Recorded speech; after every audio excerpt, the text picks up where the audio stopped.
Sous quelle forme trouve-t-on de l'eau naturellement chaude?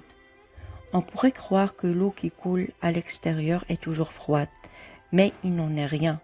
À certains endroits, elle passe si près des roches à haute température, sous la terre, qu'elle peut parfois arriver à ébullition, même quand elle sort en surface.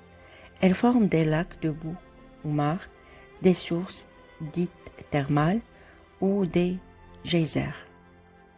Qu'est-ce qu'un geyser? C'est une source chaude de laquelle jaillit une immense gerbe d'eau et de vapeur.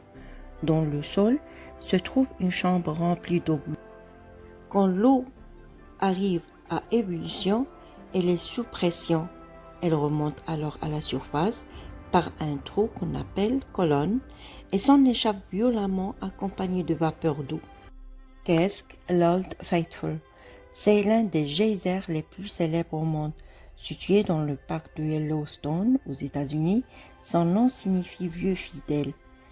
Il a été ainsi appelé car il surgit à intervalles réguliers, tous les 93 minutes maximum. Il crache entre 38 000 et 45 000 litres d'eau et son jet peut atteindre jusqu'à 52 mètres de haut, soit la hauteur d'un bâtiment de 15 étages. Le savon peut-il être utilisé pour réveiller certains geysers?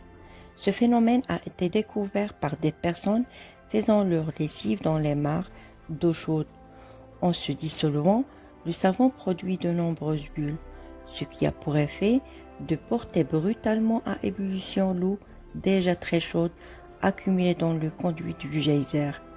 Transformée en vapeur, elle est éjectée par la colonne. À quoi servent les eaux thermales? Les hommes utilisent les eaux thermales pour se soigner. En effet, depuis la Rome antique, on connaît leurs vertus curatives pour soulager les rhumatismes ou les voies respiratoires.